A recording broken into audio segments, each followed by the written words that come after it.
sometimes this job is quite privileged to meet people like Stefan. So we're going to move on to our next speaker, because I can't talk about that anymore. Gerdy Debeuckelaere is a perfusionist from Belgium. He's the Secretary of the European Board of Cardiovascular Perfusionists, a member of EBCP. And as you will have heard earlier in this meeting, there has been an updated guideline that's come out with a combination of the EBCP, EACTAIC, the European Intensive Care Society, and the EACTS, so the European Surgical Society. So to tell us all about that, welcome Gerdy.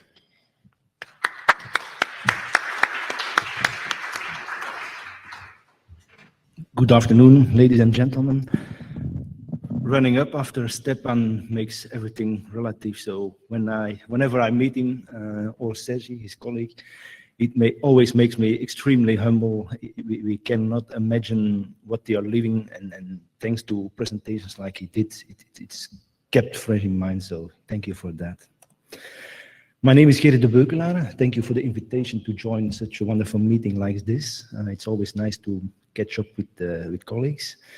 I don't have really a conflict of interest towards this topic, except I'm a believer in guidelines, so I was happy to be able to contribute.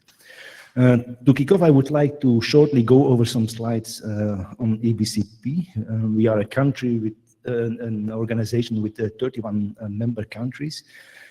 Ukraine is the bravest one, for sure. There was one question I was not able to answer 2 days ago, but we have 25 accredited programs, perfusion programs right now. There are some differences between the European perfusion scene and the United States. I don't think there are more than two countries in Europe speaking the same language. That's a great challenge. We use English as a main language. And as you can see, we have different type of profiles of perfusionists as well. For example, Ukraine and Finland and Estonia, they are medical doctors, mainly anesthesiologists.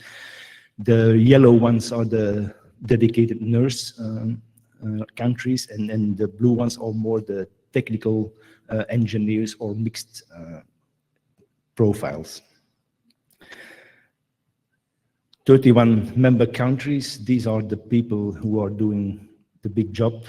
They are all volunteering within EBCP to make things better in the first place for our patients. We had some recent publications I would like to mention. It's already mentioned a few times. We did an update on the 2026 paper on profiles, perfusion education and profile in Europe. Frank Medical did it in 2006, so it was about time to do an update. And thanks to all people on the previous picture, we were able to collect data on education and training in Europe. And there was also a kind of survey with interviews on education in Europe. We collaborated with EACTS and EACTAIC. I must say we have some great collaborative projects going on. For example, the patient blood management guidelines in adult cardiac surgery was one of them. And finally, we also published a kind of statement on organ perfusion, because in Europe we see a transition from experimental setting towards clinical setting, and it's important to have perfusionists involved when it's coming over to the clinical setting. We have still some future or actual publications we are working on. We are working on a consensus paper together with the surgeons and the anesthesiologists. And for us, it will be important because it will help us to push governments forward to have a kind of recognition of the profession, because I think about 80% of countries in Europe don't have an official recognition of the profession. And next thing, we just kicked off, let's say. We are working on guidelines on CPD in pediatric cardiac surgery. If it will be the real type of guidelines like the adult ones, it's not sure, because it's not the same amount of evidence available. But I'm here to discuss a little bit on the guidelines on adult CPD. From EBCP side, we are very grateful that, for example, Luc and his team, they did a great effort to publish this first edition of the guidelines. And we are grateful because they were able to put a stone in the river, the first one. And thanks to this publication, we were able to continue on the same path and build on the same publication.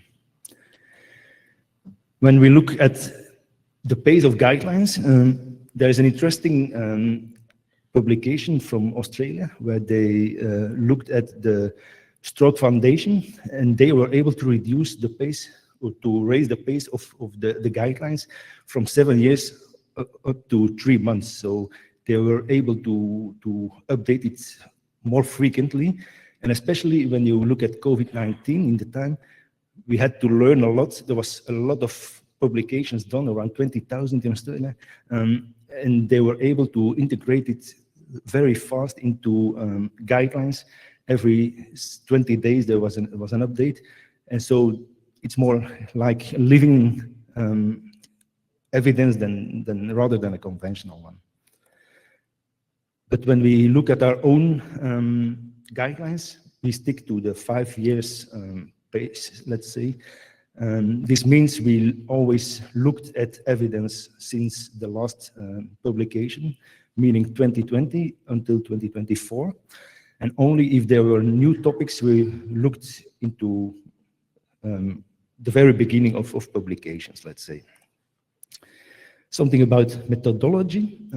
We had the 3 associations involved, the cardiothoracic surgeons and the anesthesiologists and intensive care.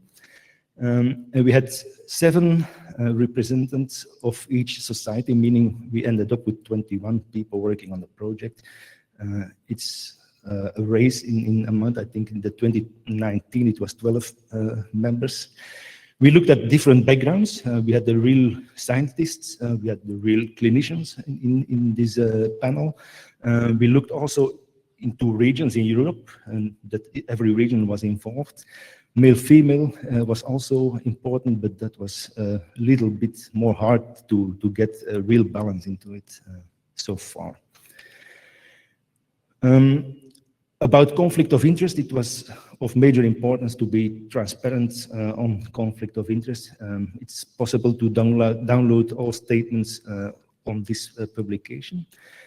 In case there was weak evidence, then the collective experience of the multidisciplinary group is the best available evidence. It's for sure, but it is important that the decision made on this process is transparent.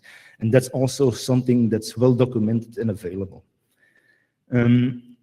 About acceptance of recommendations in the project group, it was necessary to have 80% of response rate, and 75% had to agree, not only on the class of evidence, level of evidence of class of recommendation, also on the consensus within the group.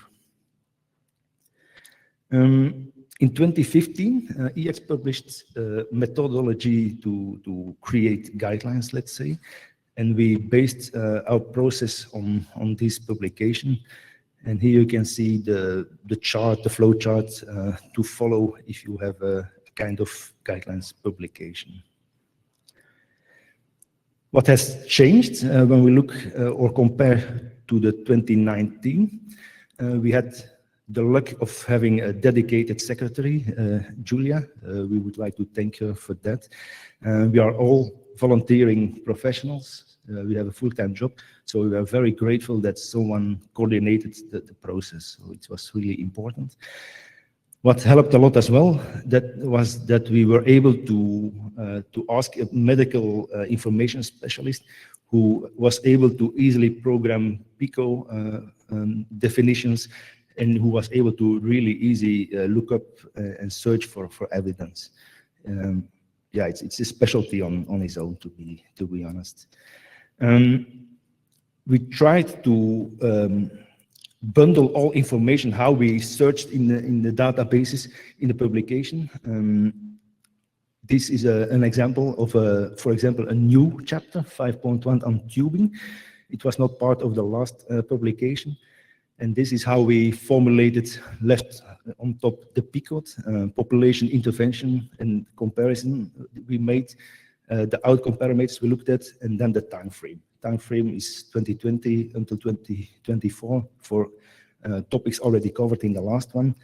If it's a new chapter, it was the complete database.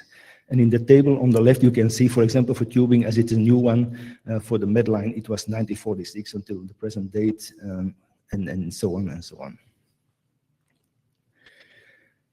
We had a lot of references, and for each reference, we have a table with all different characteristics of the publications we retained for the guidelines.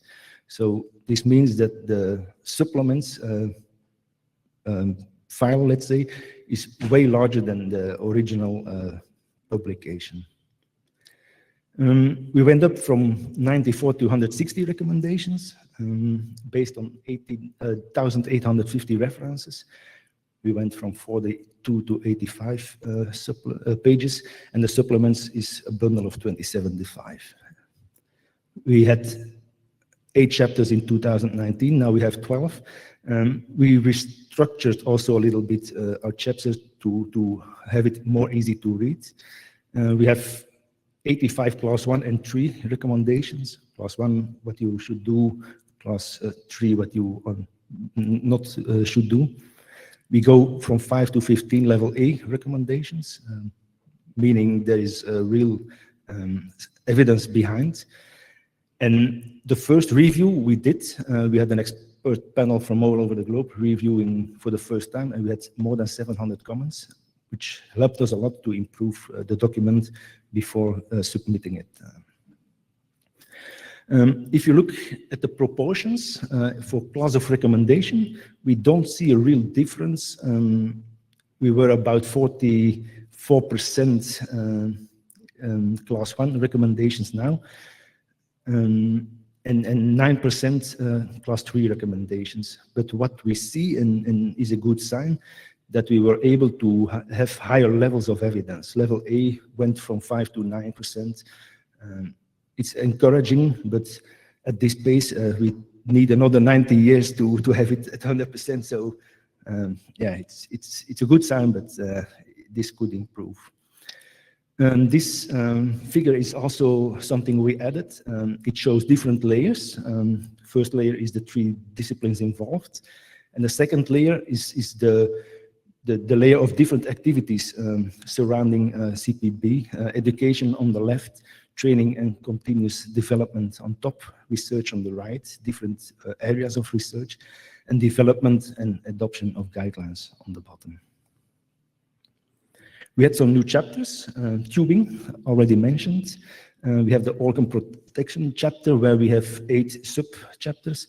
You will see there are some sub-chapters already included in the 2019 publication, but we put them in one. Optimizing the circuit, blood purification, hemoadsorption is a new one. Specific techniques in aortic surgery. This was one of the comments we had with the last publication, that they would like to have this added to the guidelines without interfering with the dedicated aortic surgery guidelines, of course. Separation of bypass is a new chapter, and specific situations during CPB. I will highlight some chapters in function of time left. Patient data management systems and quality improvement. It made us making up our mind that we need a European perfusion registry. We were happy that a project, European perfusion registry, has been voted on the last board meeting in October last year. We are happy to have Richard on board as an expert. And we are hoping to reach out to people with continents with more experience than Europe. So we are happy Rob is here. We already discussed with Richard as well. We hope to do the same with our colleagues from the States. It's very important to give power to data that we still miss, to be honest. Tubing was a new chapter. Two recommendations, triboelectric charges. It's preferable to use silicone in your pump rollers compared to PVC. And a centrifugal pump prevents of having triboelectric charges as well. It's also a part of the recommendation. And the new type of plasticizers, TOTM, are preferable before DEHP. This is a choice not up to us, but it's more a message towards the industry. Organ protection. We have 5 new organs where we looked at. It will take us too far to go into detail for each of them. We have myocardial protection. It's a quite big chapter. Brain protection, kidney protection, lung protection, and even mesenteric ischemia. Blood purification. Strong recommendation to not do it in routine, class 3. And we still lack some real hard evidence, but there are promising publications coming out for the use of blood purification in case of infective endocarditis for removal of cytokines. This is the new chapter on specific techniques in aortic surgery. It's a dedicated one. It's a new chapter with a lot of needs expressed after the last publication.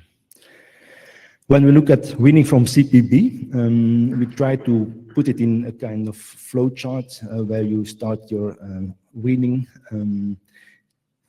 If the weaning is difficult, you have to evaluate if it's a dynamic or a structural heart problem. If it's structural, it's something for the surgeon.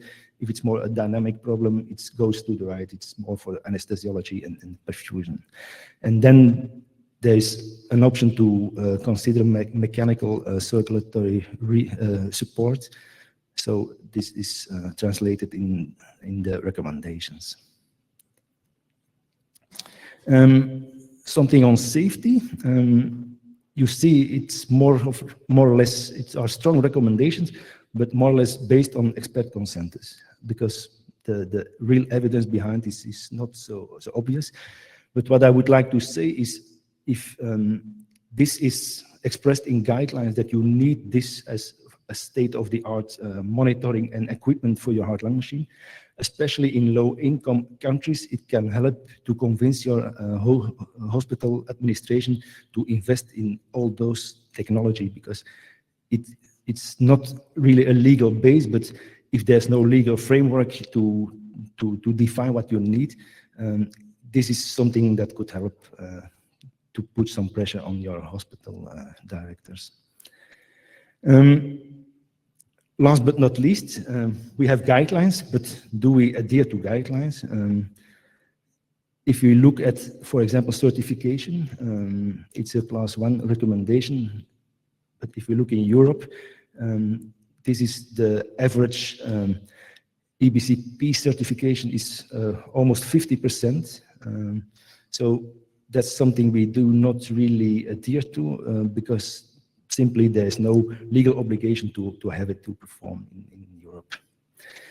In 2000, after the publication in 2019, there was a survey published on adherence on practice.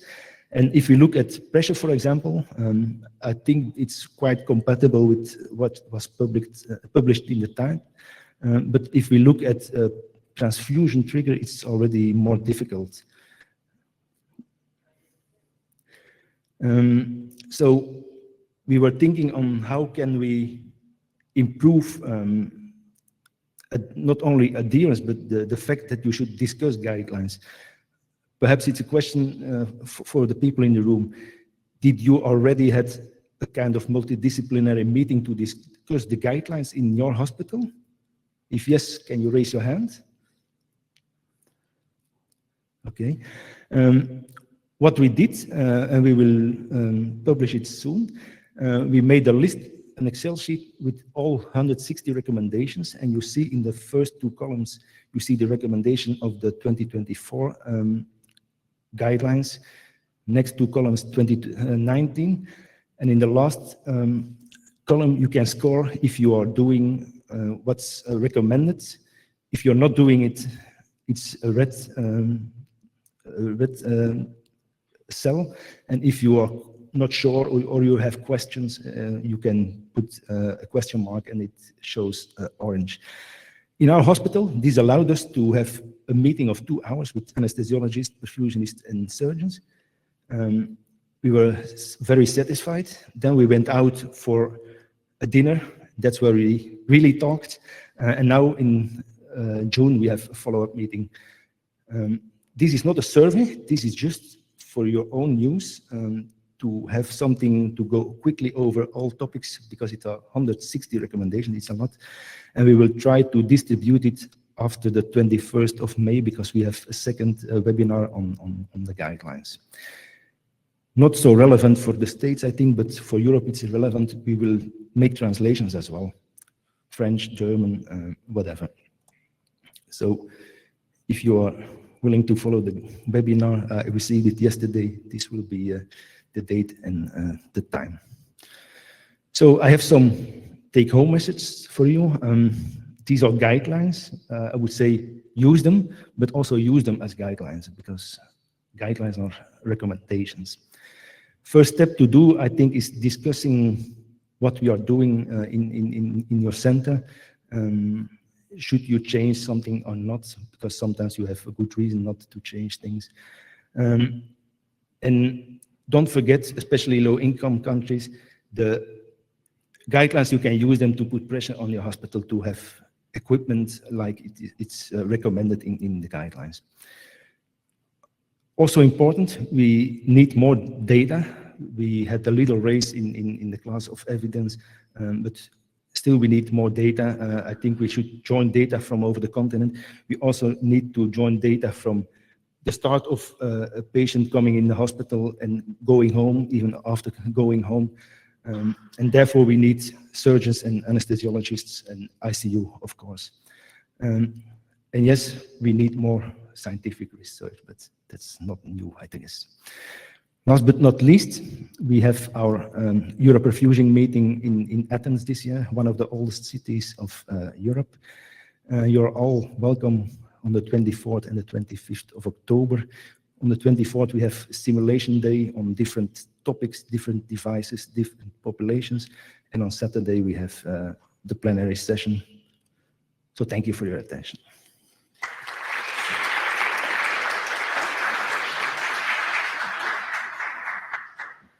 Thank you, Gerdy. Yeah, really well done. I mean, it takes an enormous amount of work to do that. You know, of course, I've read the document, but it is a mammoth undertaking. So, you know, well done to all of you. Questions? Oh, there we go.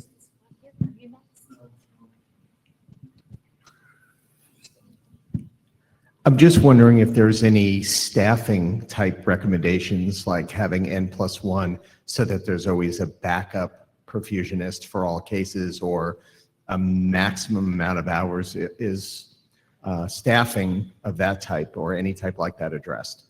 Yeah, I can answer very shortly. Yes, it's in the guidelines. N+1 is recommended. Hours of rest, I don't think it's inside, but equipment +1, things like that, it's included in the guidelines.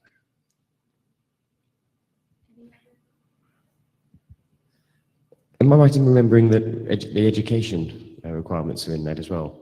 Or is that a separate document? Yes. For example, bachelor's degree is the least you should have as entrance level. There are lots of things included. We are working on a consensus paper on profile and competences, and there it will be covered extensively, also with recommendations in the paper. Yeah, Gerdy, I am specifically interested in this, of course, but I don't have really a question, but I just want to say a really good job. I think they're better than the first ones because we were just like trying, and I think the first ones were important too, but these are certainly way better done in terms of methodology and also the follow-up. I think that tool to check compliance is wonderful. Like it's very hard to make people believe in guidelines and then to actually go to your center and do that checkbox. And I think that's brilliantly thought. So I hope there will be a follow-up survey to see what people think of it, or and yeah, just amazing job. Thank you so much. Yeah. Thank you. I will transfer the message because credits go to the team, of course. But don't forget that it's thanks to the first edition that we were able to improve the process in the main, and we are very happy that the result is there. So, and we will do a survey as well. It's already on the agenda. One comment from the chat, which is following guidelines takes us to better results. So yeah, exactly. Yeah. Thank you. Thank you very much.